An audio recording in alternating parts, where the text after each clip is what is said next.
Channel. எல்லாரும் எப்படி இருக்கீங்க? நல்லா இருக்கீங்களா? எனக்கு வந்துட்டு திங்கட்கிழமை ஃப்ரெண்ட்ஸ். எனக்கு வந்து பார்த்தீங்க அப்படின்னா, அஸ்விதாவும் சுஸ்ரேயும் ஸ்கூல் வந்து போயிட்டாங்க.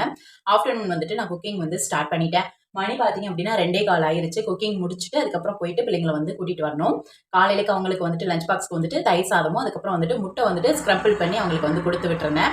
இப்போ ஆஃப்டர்நூன் வந்துட்டு கொஞ்சமா சாதம் வந்து வடிச்சுட்டு, அதுக்கப்புறம் பார்த்தீங்க அப்படின்னா, இன்னைக்கு வந்துட்டு நண்டு வந்து இருக்கு. நண்டு வந்து வாங்கி ஃப்ரீசர்ல வந்து போட்டுட்டு போயிட்டு வந்திருந்தேன் கல்யாண வீட்டுக்கு. நேத்து வந்து வைக்க முடியல. ஈவினிங் வந்துட்டு ரொம்பவே டயர்டா இருந்துச்சு அப்படிங்கிறனால. இப்போ வந்துட்டு நண்டு வந்துட்டு மசாலா வந்து வறுத்து அரைச்சு நண்டு கிரேவி வந்து செய்ய போறேன். அது எப்படி செய்யறது அப்படிங்கிறத பார்க்கலாம். இப்போ வாங்க வீடியோக்குள்ள போலாம். நண்டு வந்து க்ளீன் பண்ணி வச்சிருக்கேன். தேங்காய் துருவி வச்சிருக்கேன். இப்போ வந்துட்டு வெங்காயம் வந்து கட் பண்ணிக்கணும். அதுக்கப்புறம் வந்துட்டு சாதம் வந்து இங்க வந்து கொதிச்சிட்டுருக்கு. கொஞ்சமா ஒரு உலக்கு வந்து ரைஸ் போட்டு இது வந்து வேக வச்சுட்டுருக்கேன். சாதம் வெந்துட்டுருக்கு. ஆல்மோஸ்ட் கிச்சன் வந்துட்டு எப்போவுமே நீட்டாக தான் இருக்கும் நம்ம வீட்டில். பாத்திரம் எல்லாமே விளக்கி போட்டுட்டேன். வீடும் வந்துட்டு இன்னைக்கு வந்துட்டு ஃபுல்லாக மோப்பு வந்து போட்டு விட்டுட்டேன். நெக்ஸ்ட்டு வந்துட்டு வெங்காயம், தக்காளி, அதுக்கப்புறம் வந்துட்டு கருவேப்பிலை இது எல்லாமே சைட் பை வந்து கட் பண்ணி எடுத்து வச்சுக்கிறேன். சமையலுக்கு தேவையான பொருள் எல்லாமே கட் பண்ணி வச்சுட்டோம் அப்படின்னா சமையல் ஈஸி. இப்போ எல்லாமே கட் பண்ணி வச்சாச்சு. நெக்ஸ்ட்டு வந்துட்டு இதுக்கு தேவையான ஸ்பைசஸ் எல்லாமே எடுத்துக்கிறேன். ஏன்னா இன்னைக்கு வந்துட்டு நண்டு கிரேவிக்கு வந்துட்டு ஸ்பைசஸ் கொஞ்சம் வறுத்து அரைச்சு வந்து செய்ய போகிறோம். டேஸ்ட்டு சூப்பராக இருக்கும். கண்டிப்பாக நீங்கள் ட்ரை பண்ணி பாருங்கள். ஒரு கடாய் வச்சுட்டு இதில் வந்துட்டு மல்லித்தூள் வந்து சேர்த்துக்கிறேன். அதுக்கப்புறம் சோம்பு, கல்பாசி, பட்டை, நெக்ஸ்ட் வந்துட்டு மிளகு, அதுக்கப்புறம் காஞ்ச மிளகா இது எல்லாமே சேர்த்து அதுக்கப்புறம் இதை வந்துட்டு நல்லா வறுத்துட்டு நம்ம வந்து அரைச்சி எடுக்க போகிறோம் ட்ரையாக. அரைச்சி எடுத்து இதில் தான் வந்துட்டு நம்ம நண்டு கிரேவி வந்து செய்ய போகிறோம். அவ்வளோ சூப்பராக இருந்துச்சு. கண்டிப்பாக ப்ளீஸ் ஒரு வாட்டி ட்ரை பண்ணி பாருங்கள். இப்போ பார்த்தீங்க அப்படின்னா இந்த அளவுக்கு நல்லா வந்து வறுபட்டதுக்கப்புறம் இதை வந்து இறக்கிடலாம். நெக்ஸ்ட்டு ஒரு கடாய் வச்சுட்டு இப்போ இதில் வந்துட்டு நல்லெண்ணெய் வந்து சேர்த்துக்கிறேன். பட்டை, அன்னாச்சிப்பூ, கல்பாசி சேர்த்து நெக்ஸ்ட்டு நறுக்கி வச்சுருந்த வெங்காயம், கருவேப்பிலை வந்து சேர்த்து இதை வந்துட்டு வதக்கிக்கலாம். தேவையான அளவு உப்பு வந்து சேர்த்து நல்லா வந்து வதக்கிக்கோங்க. வெங்காயம் வந்துட்டு நல்லா வதங்கணும். அதுக்கப்புறம் வந்துட்டு கொஞ்சமாக வந்துட்டு புளி வந்து நான் வந்து சேர்த்துக்கிறேன். சீ ஃபுட்டுக்கு வந்துட்டு புளி வந்து நம்ம சேர்த்தோம் அப்படின்னா நல்லாயிருக்கும். அது முக்கியமாக நண்டுக்கு வந்துட்டு சேர்க்கணும். அப்போ தான் அதோட கவுச்சி ஸ்மெல் வந்துட்டு அந்தளவுக்கு இருக்காது. நெக்ஸ்ட்டு வந்துட்டு சாதம் வந்துட்டு இப்போ ரெடி ஆயிடுச்சு. இப்போ வந்துட்டு அடுப்பை ஆஃப் பண்ணிவிட்டு சாதத்தை வந்து வடித்து விட போகிறேன். கிச்சனில் வந்துட்டு ஒரு வேளை முடியும் போதும் எந்தெந்த திங்ஸ் தேவை, எந்தெந்த திங்ஸ் வந்துட்டு தேவையில்லை இனி அப்படிங்கிறத அப்போவே வந்துட்டு நம்ம கிளியர் பண்ணிடலாம். கிளியர் பண்ணிட்டோம் அப்படின்னா கொஞ்சம் நம்மளுக்கு வந்துட்டு ஈஸியாக இருக்கும். சரிங்களா? இப்போ வெங்காயம் வந்துட்டு நல்லா வதங்கிட்டு இருக்கு. தேங்காய் துருவி வச்சுருக்கேன் இல்லையா, அதில் கொஞ்சமாக கசகசா சேர்த்துட்டு அதுக்கப்புறம் வந்து பார்த்தீங்க அப்படின்னா இப்போ கருவேப்பிலை டப்பா, அதுக்கப்புறம் காஞ்ச மிளகா, அதுக்குள்ளே டப்பா எல்லாத்தையும் எடுத்து செல்ஃபில் வச்சுட்டேன். நெக்ஸ்ட்டு வந்துட்டு மசாலா எல்லாமே வந்துட்டு ஆறிடுச்சு. இப்போ இதை வந்து மிக்ஸி ஜாரில் வந்துட்டு மாற்றிடுறேன். மாற்றிட்டு அதுக்கப்புறம் இதை வந்துட்டு நம்ம வந்துட்டு நல்ல பவுடராக வந்து அரைச்சி எடுத்துக்க போகிறோம். நெக்ஸ்ட்டு பூண்டு வந்து தேவை. ஏன்னா தேங்காய், கசகசா, பூண்டு சேர்த்து தான் நான் வந்துட்டு எப்போவுமே எல்லாத்துக்குமே வந்துட்டு அரைப்பேன். கொஞ்சம் சோம்பு வந்து சேர்த்துக்குவேன். இப்போ வந்து நம்ம சோம்பு வறுக்கிறதுல நம்ம வந்து சேர்க்கறதுனால நான் சோம்பு வந்து சேர்க்கலை. வெங்காயம் வந்துட்டு ஓரளவு கோல்டன் ப்ரௌன் ஆனதுக்கப்புறம் இதில் வந்து பார்த்தீங்க அப்படின்னா தக்காளி வந்து சேர்த்துக்கிறேன். தக்காளி சேர்த்து தக்காளி வந்து நல்லா வதங்கணுங்க. அப்போ தான் வந்துட்டு டேஸ்ட் நல்லாயிருக்கும்.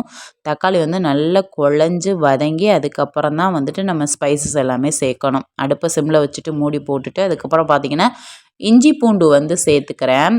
நீங்கள் வந்து சேர்த்துக்கிறதா இருந்தால் சேர்த்துக்கலாம். அப்படி இல்லாட்டி பூண்டு வந்து சில பேர் முழுசாக உரிச்சு போட்டு சேர்ப்போம் இல்லையா, அந்த மாதிரியும் சேர்த்துக்கலாம். நான் இன்றைக்கி வந்துட்டு இஞ்சி பூண்டு பேஸ்ட்டு வந்து சேர்த்துக்கிறேன். 1 டேபிள் ஸ்பூன் கிட்ட இஞ்சி பூண்டு சேர்த்து அந்த தக்காளியோடு சேர்த்து நல்லா வந்து வதக்கிக்கிறேன். ஆல்ரெடி உப்பு போட்டிருக்கேன், தக்காளியும் போட்டிருக்கேன். இஞ்சி பூண்டு பேஸ்ட்டு வந்து சேர்த்துட்டு அடுப்பை வந்துட்டு மீடியமான ஃப்ளேமில் வச்சு மூடி போட்டு வச்சுட்டோம் அப்படின்னா அந்த தக்காளியும் நல்லா குலைவாக வதங்கி வந்துடும். இஞ்சி பூண்டு பேஸ்ட்டும் நல்லா பச்சை வாடை போயிடும். நெக்ஸ்ட்டு வந்துட்டு பிளாக் டீ குடிக்கணும் போல் இருந்துச்சு. அதுக்காண்டி வந்து சுடுதண்ணி வந்து போட்டுட்டு நெக்ஸ்ட்டு சைடில் வந்துட்டு மசாலா வந்து வறுத்து அரைக்க போகிறேன். வறுத்து வச்சுருந்ததை இப்போ அரைக்க போகிறேன். அதான் மேட்ரு. இது வந்து நல்லா கொரகொரப்பாக வந்து அரைச்சிக்கலாம். தண்ணி ஊற்றாம தான் நான் வந்து அரைக்கிறேன். நீங்கள் வந்துட்டு தண்ணி ஊற்றியும் அரைச்சிக்கலாம். தண்ணி ஊற்றி அரைக்கிறத விட தண்ணி ஊற்றாமல் அரைக்கிறது தான் வந்துட்டு இன்னமும் டேஸ்ட் நல்லாயிருக்கும். அதனால் நீங்கள் தண்ணி ஊற்றாமையே நீங்கள் வந்து அரைச்சி பாருங்கள். ஒரு வேலையும் கிச்சனில் முடித்தோன்னா அந்த கிச்சனில் வந்துட்டு எது தேவை எது தேவையில்லை அப்படின்னு சொல்லிட்டு எல்லாத்தையுமே வந்துட்டு சைட் பை வந்து கிளியர் பண்ணிடுவேன். அதுதான் வந்துட்டு என்னோடய வேலை. அது அப்படி பண்ணுறதுனால என்ன ஆகும் அப்படின்னா கிச்சனும் கிளியராக இருக்கும். ரொம்ப அப்படியே என்ன சொல்கிறது, குப்பை மாதிரி வந்து கிச்சன் வந்து இருக்காது பார்த்துக்கோங்க. அப்போவே வந்து கிளியர் பண்ணிடணும். இப்போ லைட்டாக தண்ணி வந்து சிந்திருச்சு அப்படின்னா அதை வந்து உடனே வந்து நம்ம தொடச்சி விட்டுட்டோம் அப்படின்னா அது நீட் ஆயிரும். இதை கொஞ்சம் நேரம் சென்று தொடச்சோம் அப்படின்னா அது ஒரு மாதிரியாக இருக்கும் இல்லையா, அந்த மாதிரி தான். அப்போதைக்கப்போ தான் எல்லாத்தையும் கிளியர் பண்ணிடுங்க. இப்போ வெங்காயம் தக்காளி எல்லாமே நல்லா வதங்கினதுக்கப்புறம் இப்போ ஸ்பைசஸ் வந்து நம்ம சேர்த்துக்கலாம். நான் வந்துட்டு பார்த்தீங்க அப்படின்னா கொஞ்சமாக வந்துட்டு மஞ்சத்தூள் வந்து சேர்த்துக்கிறேன். அதுக்கப்புறம் வந்து பார்த்திங்கன்னா ஒரு 1/4 டீஸ்பூன் கிட்ட வந்துட்டு வீட்டு மிளகாய் தூள், அதுக்கப்புறம் வீட்டு மல்லித்தூள் வந்து நான் வந்து சேர்த்துக்கிறேன். நம்ம அரைச்சி வச்சுருக்கிறது வீட்டுக்கு. அதை வந்து சேர்த்துட்டு நல்லா வந்து மிக்ஸ் பண்ணிக்கலாம். மிக்ஸ் பண்ணிவிட்டு அதுக்கப்புறம் வந்து பார்த்திங்க அப்படின்னா இதில் வந்துட்டு நம்ம ஆல்ரெடி வறுத்து அரைச்சி வச்சுருக்க ஸ்பைசஸ் இருக்கு இல்லையா, அதையும் வந்து இதில் வந்து சேர்த்துக்கிறேன். சேர்த்துட்டு எல்லாத்தையுமே வந்துட்டு நல்லா வந்து வதக்கிக்கலாம். நீங்கள் வேணும் அப்படின்னா இந்த மல்லித்தூள் மிளகாய்த்தூள் வந்து சேர்த்துக்கலாம், அப்படி இல்லாட்டி விட்டுறலாம். சரிங்களா, இது வந்து சேர்த்துக்கோங்க, நல்லாவே இருக்கும் டேஸ்ட்டு. அதுக்கப்புறம் புளி தண்ணி வந்து நான் வந்து சேர்த்துக்கிறேன். ஷீ ஃபுட்டுக்கு வந்துட்டு புளி வந்து சேர்த்துட்டோம் அப்படின்னா நல்லாயிருக்கும். முக்கியமாக நண்டுக்கெல்லாம் சேர்த்தா ரொம்பவே சூப்பராக இருக்கும். அதுக்கப்புறம் வந்து பார்த்திங்க அப்படின்னா இப்போ கழுவி வச்சுருக்க நண்டை வந்து இதில் வந்து சேர்த்துக்கிறேன். புளி தண்ணி சேர்த்து அந்த மசாலா எல்லாமே எண்ணெய் பிரிஞ்சு வரணும். வந்ததுக்கப்புறம் நண்டை வந்து இதில் சேர்த்துக்கலாம். சேர்த்துட்டு நல்லா ஒரு வாட்டி வந்து வதக்கி விடலாம். நல்லா வதங்கட்டும். வதங்கினதுக்கப்புறம் வந்து பார்த்திங்க அப்படின்னா தண்ணியெல்லாம் ஊற்ற தேவையே இல்லை. அடுப்பை சிம்மில் வச்சுட்டு மூடி போட்டு மூடி வச்சுருங்க, அதுவே தண்ணி விடும். அதுக்கப்புறம் வந்து பார்த்திங்க அப்படின்னா உப்பு கம்மியாக இருந்துச்சு, அதனால் உப்பு வந்து சேர்த்துட்டு அடுப்பை சிம்மில் வச்சுட்டு மூடி போட்டு வச்சுட்டு அதுக்கப்புறம் நெக்ஸ்ட்டு தேங்காய் கசகசா பூண்டு வந்து பேஸ்ட்டாக வந்து அரைச்சி எடுத்துக்க போகிறேன். எனக்கு மேக்ஸிமம் வந்து பார்த்திங்க அப்படின்னா வீட்டில் எது சமைக்கிறனோ அதில் வந்துட்டு தேங்காய் வந்து போடுறது ரொம்ப பிடிக்கும். ஏன்னா எங்கள் அப்பத்தா வந்து அப்படியே பழக்கினதுனால தேங்காய் இல்லாமல் எதுலேயுமே சமைக்க மாட்டோம். தேங்காய் தான் வந்துட்டு அதிகமாக வந்து போடுவோம். தேங்காய் போடுறதுனால அந்த டேஸ்ட் வந்துட்டு எக்ஸ்ட்ரா கொடுக்குற மாதிரி ஃபீல் ஆகும். அதனால் தேங்காய் எப்போவுமே வந்துட்டு சமையலில் அதுக்காட்டி எல்லாத்துலேயும் போட மாட்டோம். எது எது தேவையோ அது அதுக்கு தேங்காய் விழுது வந்து அரைச்சி ஊற்றிடுறது. இப்போ பார்த்திங்க அப்படின்னா நண்டு வந்துட்டு நல்லா வந்து கொதித்து செமி கிரேவியாக வந்ததுக்கப்புறம் இதில் தேங்காய் விழுது வந்து அரைச்சி சேர்த்து எக்ஸ்ட்ரா தண்ணி வந்து சேர்த்துருக்கேன். இதுக்கப்புறம் இன்னும் கொஞ்சம் தண்ணி வந்து சேர்த்துட்டு நம்ம வந்து இதை வந்து கொதிக்க விட போகிறோம். நல்லா வந்து கொதித்து அதுக்கப்புறம் பார்த்திங்க அப்படின்னா இந்த அளவுக்கு செமி கிரேவியாக வந்துருச்சுங்க.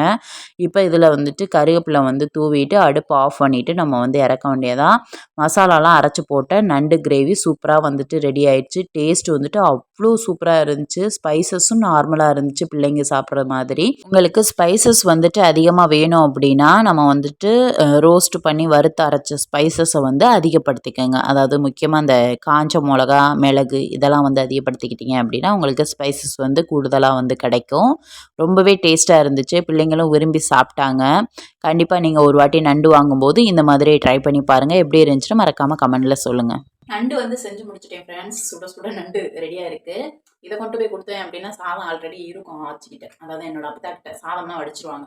ரொம்ப என்னென்னா ஸ்டெயின் பண்ணி வெஜிடபிள்ஸ்லாம் வெட்டி சமைக்க முடியாது. என்னைக்காவது ஒரு நாளைக்கு வந்து முடிஞ்சிச்சுன்னா அதுவும் வந்து செய்வாங்க. இல்லாட்டி சாதம் மட்டும் வடிச்சு வச்சுக்குவாங்க. நான் சைடிஸ் மட்டும் கொண்டு போவேன். சில டைம்ஸ் வந்துட்டு காலையில் நைட்டுக்கு வந்துட்டு டிஃபன் இட்லி கடையில் வந்து வாங்கிக்குவாங்க. இப்போ இது கொண்டு போகிறதுனால இட்லி இருக்கும், எப்படியும் மாவு இது வாங்கி வச்சுருப்பாங்க. இல்லை இட்லி கடையில் வாங்கி வச்சுருப்பாங்களா இருக்கும். சாதம் இருந்துச்சுன்னா அதை போட்டு மிக்ஸ் பண்ணி சாப்பிட்டுக்குவாங்க. சோறு மட்டும் என்னை கொண்டு வராத அப்படின்னு சொல்லி எங்கள் அப்பா திட்டிகிட்டே தான் இருக்காங்க. என்ன பண்ணுறது, நான் சரி செய்யும்போது சைடிஸ் மட்டும் என்னத்தை கொண்டு போனோம். சில டைம் சோறு வடிச்சுக்குவாங்க, சில டைம்ஸ் முடியலைன்னு அப்படியே படுத்தே கிடப்பாங்க. அதனால சோறு எப்போவுமே வடிச்சோடனே கொண்டு போயிடுவேன். இன்னைக்கு வந்துட்டு இதுதான் வந்து கொண்டு போகிறேன். கொண்டு போய் கொடுத்துட்டு பிள்ளைங்களை போய் கூட்டிகிட்டு வந்துட்டு அதுக்கப்புறம் பிள்ளைங்க நான் எல்லாருமே வந்து ஒன்றா உட்காந்து சாப்பிடணும். நண்டோட கால் வந்து பல்காக இருக்குது, ஆனால் கடிக்கணும்னா கல்லை வச்சு உடச்சி வேணால் சாப்பிட்டாங்க. இந்த வீடியோ உங்களுக்கு பிடிச்சிருந்துச்சு அப்படின்னா மறக்காமல் லைக் பண்ணுங்கள், ஷேர் பண்ணுங்கள், சப்ஸ்கிரைப் பண்ணுங்கள். இதே மாதிரி நண்டு கிரேவி நீங்கள் செஞ்சு பாருங்கள். எப்படி இருந்துச்சுன்னு மறக்காமல் கமெண்ட்டில் சொல்லுங்கள். நெக்ஸ்ட் வீடியோவில் பார்ப்போம். பாய்.